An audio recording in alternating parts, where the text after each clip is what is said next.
Hi guys, Chris here for 207 and we are on to the annual general report. First of all, my apologies, my microphone on my headset is playing up, so I'm having to use the microphone on my little camera. Hopefully that's going to behave itself sufficiently that you'll be able to hear me.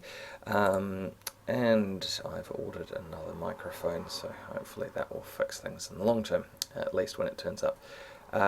So let's get stuck in. Haley, you're first up, and you mentioned in your brief, or your information, that you wanted the photo to show that he's open and friendly to customers. With the attitude that he's got, the hand on the hip, it's not as open and friendly as it could be. So just when you're doing your research in terms of setting up your shots, you might need to do a bit more background reading on posing, and what type of poses are going to actually come across as friendly and open from that point of view. You also mentioned about clean and tidy, and unfortunately he's got a bit of a dint in his car. That could have been solved one of two ways. One, turn your camera around this way so his body actually blocks the dint, or the other option would be to clone it out. The biggest challenge that I have with this image is that it is not sharp, which is really unfortunate. You're running f1.6 on your lens, so you've got an incredibly narrow depth of field, and you've got to make sure that you nail that focus on a person's face, particularly at 200 level. And if in doubt, then it's not sharp enough, you need to go back and do it again. If you're ever looking at an image and going, oh, maybe I can rescue it by sharpening it, chances are the answer is no, and you need to just go back and try again and do a reshoot. So yeah, something to really be aware of at this level is that level of perfection of the really simple things like focus is really critical. Right, Christina, and pretty much you've already summed up that this one hasn't worked as well, and you've actually provided your own solution at the same time. The thing is, when you're doing assignments, if you know what's wrong with them, go and fix them. Make sure you've got time to go and actually tweak the images and sort them out. Even if you've only got a day or so in which to do it, you're still better off trying to see whether or not you can get that second shot. Although it does look like you left this one to the last minute, given it was 13th of November and that was the day that it was due in. So yeah, okay, in that case it comes down to planning your shot and making sure that you've got, and we tend to give you a couple of weeks on these things, so yeah, you need to make sure you get in ahead, take the photos, get the shot, and if you don't like it, come back to it. Just with that staunch look, it doesn't work for everybody, and in this case you've got him a little bit too side on.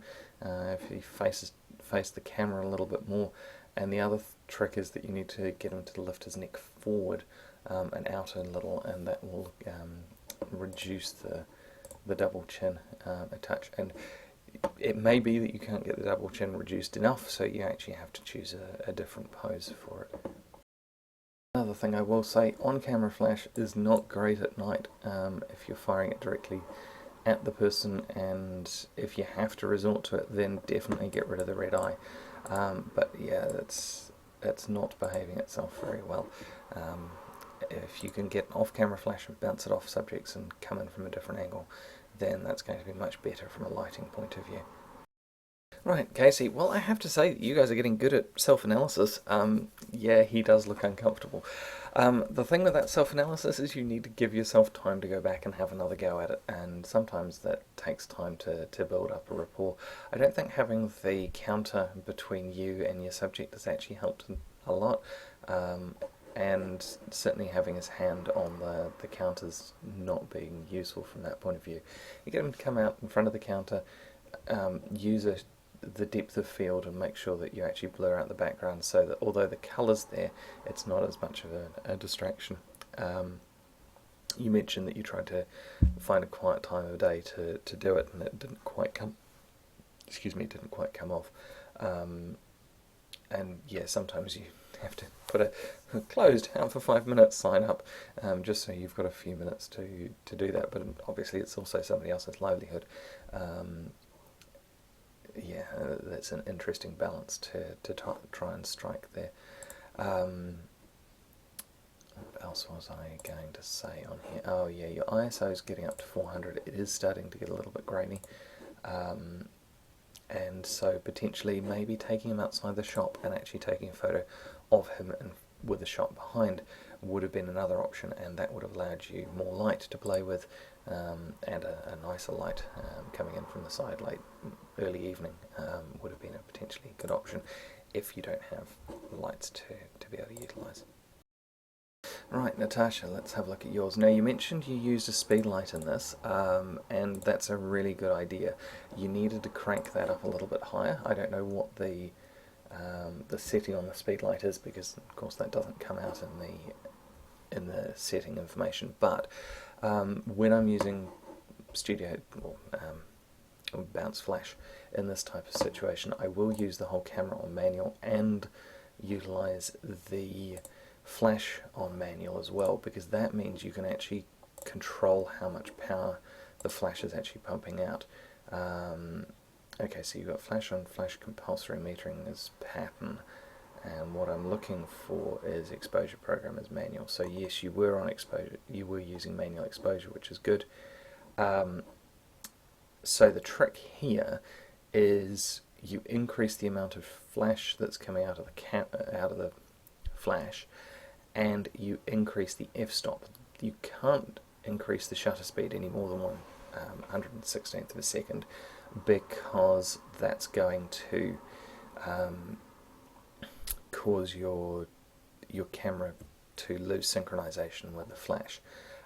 But you can increase the f-stop. That's going to reduce the amount of light coming in from the window, and as you're increasing the amount of light coming from your flash unit, it will brighten him up. Now, there is some post-production that you could have done to tweak that, and that's a case of playing with those shadows and highlights and then doing some post-production in here.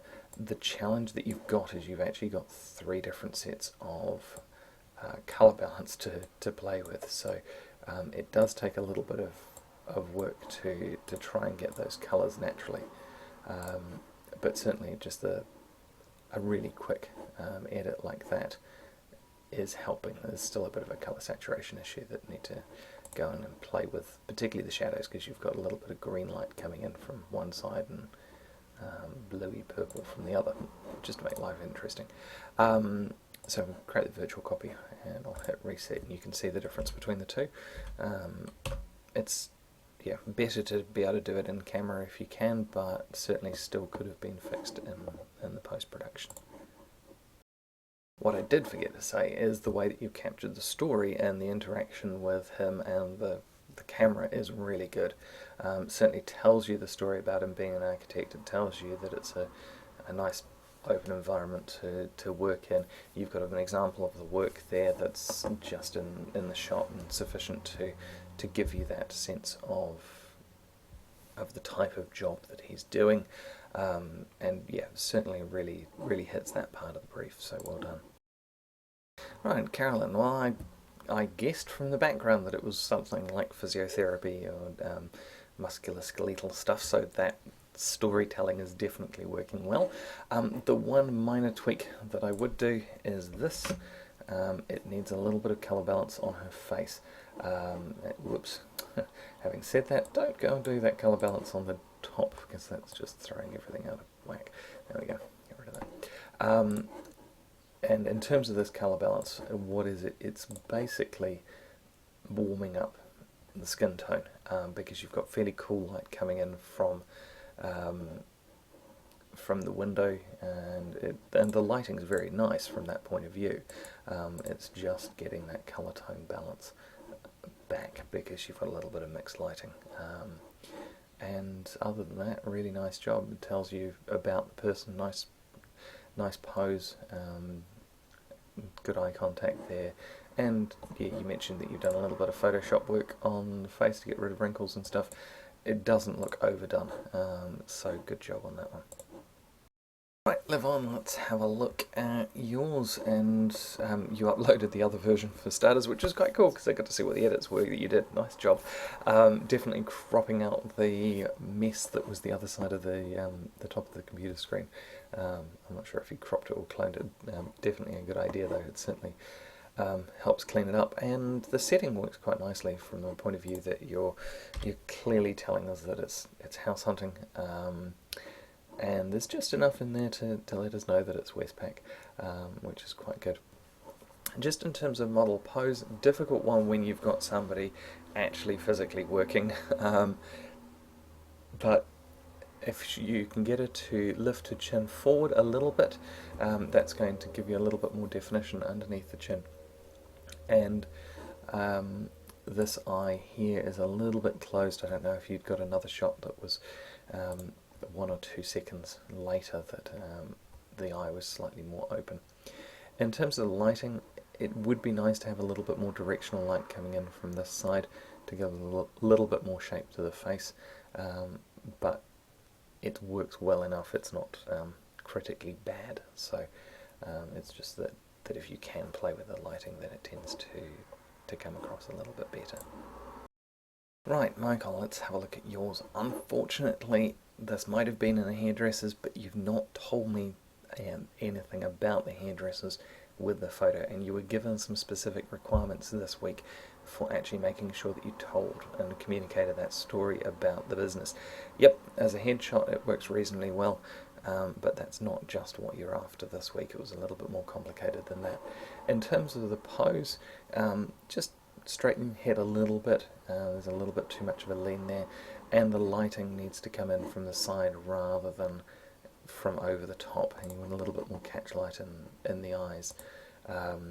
It looks like you've positioned her underneath one of the lamps, and that's not working as well as it could do, because it casts the eyes into shadow.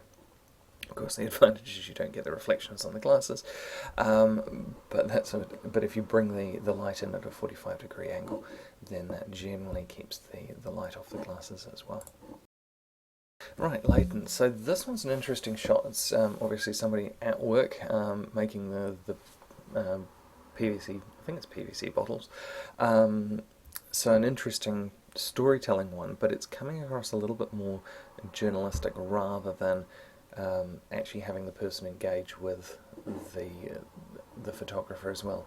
There's a little bit more polish that needs to happen in terms of you've got a lot of negative space back here, which is good from a compositional point of view using thirds, but you've got some fairly strong blue lines in there, and cropping that off could definitely help. A little bit more a little bit more contrast in the blacks. Lift up the shadows a little bit more, particularly on this side of the face. So it's actually more of a lighting issue than anything else, that we're missing some of that light coming in from this side, and obviously you're working in an industrial type area. You may not have the freedom to play with the lighting, but maybe you could have found another area where the lights actually, or come in from another location actually would have been better, because your light is actually coming in from this side of the head, and you've taken the photo of the dark side. In terms of pose, he needs to just lift his chin up a little bit to emphasize that jawline. It's really difficult when somebody's actually doing a physical task, and possibly not safe to be able to do in terms of the concentration that's required for this type of job. But you've got to find that balance between communicating the story and getting those things to happen, and the safety. One of the challenges as a photographer, and it may be a case of actually you get the machine turned off so that it's just paused in mid-cycle, and you can concentrate on what he's actually doing in terms of the pose, and the bottles are not going to suddenly explode on him or anything else. Right, Holly, let's have a look at yours. Well, I got security guard, or FBI agent, right from the get-go, which is good. And yeah, it's sufficiently interesting in the background that you're giving some information there, but not giving anything hugely away. The attitude and the earwig certainly give you that sense of of projecting power. This tie is a tad skew-if, and that's one of the minor thing to tweak. I do like the fact that you've not included yourself in the glasses, and the glasses are there. Normally, I'd be going, no, don't put glasses on, because it means that you can't see people's eyes. But from a persona point of view and the type of thing that communicating that works really well, I would say that cropping in and getting rid of the triangle at the bottom of the trousers would help, and it also alleviates some of that wiggle at the bottom of the jacket as well. Concentrates on what you're actually taking the photo of, the person, and just removes a little bit of that distraction. But other than that, good job. Right, Drew, nice friendly shot on this one. Love the fact that you've got the name, and there's enough of the text there to tell me that it's Panel Beaters. Plus you've got all that information on the clothes as well. And obviously he's a panel beater, so he's not in dress corporate uniform, which is fine. There are a couple of tweaks that I would like to see. One is making sure that you actually finish off the job of cloning out the license plate. Definitely a good idea, but it needs to be done properly. Composition wise, I really like it. It's quite nice and strong. It would be nice to have a little bit more light coming across on one side, but hey, it does work from what you've got. So yeah, maybe even turn the lights on the car, but if you do that, it's going to be that's a tricky one. It'd be worth trying with the lights on the car. Possibly isn't going to work, because that's going to give you a bright spot away from the person, which is going to draw your attention away, and I think there's enough other stuff going on in the picture. So yeah, maybe worth trying, but probably isn't needed. Right, Rachel, let's have a look at yours, and obviously a business person of some sort. The background isn't quite as good as it could be. It's looking more urban than corporate. Maybe flicking those blinds closed and blocking out the background would have helped. It would have possibly also helped the balance of the lighting, because your background here is brighter than he is, and that's a little bit of an issue. Possibly fixable in post-production in terms of just pulling your highlights back and then increasing the exposure on this part of him, just so he ends up being a little bit brighter. The challenge then is getting that colour balance to behave itself, and that's not going to be easy. And this is the challenge with using mixed light sources. But let's see. Okay, well, let's compare that to the original and see if you can see the difference. Focusing that attention onto the person still would have been nicer if you'd actually got a stronger light source coming in from probably this side, because then you get the hand being slightly darker because it's further away. You've got some of that shadowing happening, but it's not quite behaving itself, and certainly needed to be brought out a little bit more in your post-production, but definitely on the right track. Right, and let's have a look at yours, and you're definitely heading in the right direction with this in terms of playing with that story. The pose is feeling a little bit stressed. There's a bit too much tension in lines with the way that he's holding his arm in. Tucking one hand underneath tends to give you a little bit more of a natural pose from that point of view, and ways of hiding double chins, because I've got one. If you shoot down a little bit, that tends to hide that. Now, shooting down doesn't give you the same sense of power, but it's a trade-off on that one. You mentioned that you've got speed light coming in from the side, which is good to see. That one needed its power increasing a little bit, simply so that the background ends up being a little bit darker, particularly the top of the sky. Now, I'm not sure which Explorer. what your setting on your camera was in terms of how to do that. Obviously the easiest option is crank up the power on the flash. That doesn't always work. So you're at f10 and you're at ISO 200.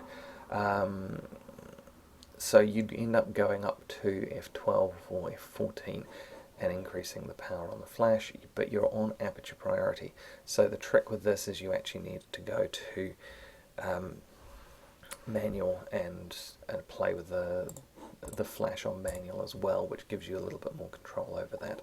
Whereas if you're doing it on aperture priority, you're relying on the camera to try and balance everything else out, which sometimes it does, and certainly as you take the first shot, work out whether or not it's going to give you something approximate around the exposure that you want, and then start playing with it from there. Right, Brian. Oh, coffee. Yeah. Well, that works, doesn't it? It does tell you that he's a barrister right from the get-go, between the background and the fact that, yeah, you've got the straps of the apron there. Looks a little bit like he needs another cup of coffee. You've got a little bit of a bag under the eyes, and that could have been reduced. The eyes are feeling a little bit soft as well. That's probably because you're running f2, so your depth of field's a touch shallow. Little bit of post-production in terms of selective adjustment of the eyes and just brightening that up. Just a fraction. In fact, I've probably pulled it up a little bit too much. But that gives us a really clear focal point to go back to. Other than that, yeah, the background's working quite nicely in that it tells us that it's a coffee shop. It unfortunately cropped off the top a little bit too much, and you mentioned you were trying to use the lens adjustment tool to straighten the background. What you actually probably want to do is crop sideways a little bit more, but you can't do it without a little bit more negative space on that side because we lose the K from the caffeine, and that would have given you the room to crop in and get rid of the black background here and the little line down that side.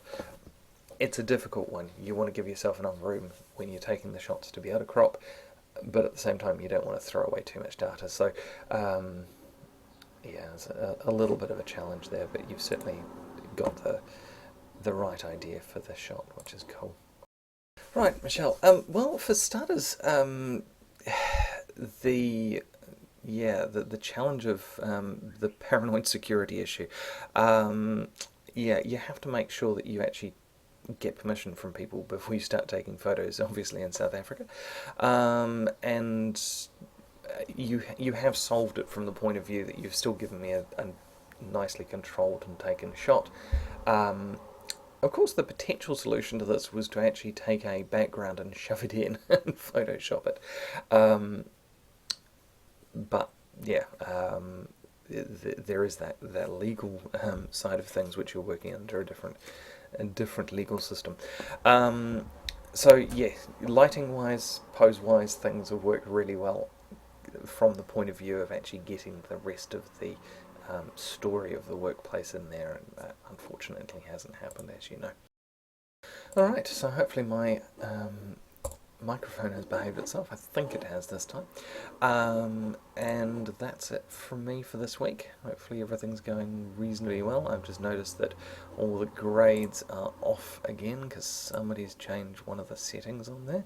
So I will fix that up before you guys get to see it, hopefully. And in fact, let's do it now. And you can't see that I'm doing that stuff on the other screen. There we go. Now if you're getting a 55%, it turns out as a C, not an F, which would really confuse people. Alright, have a good week. Catch you later. Bye.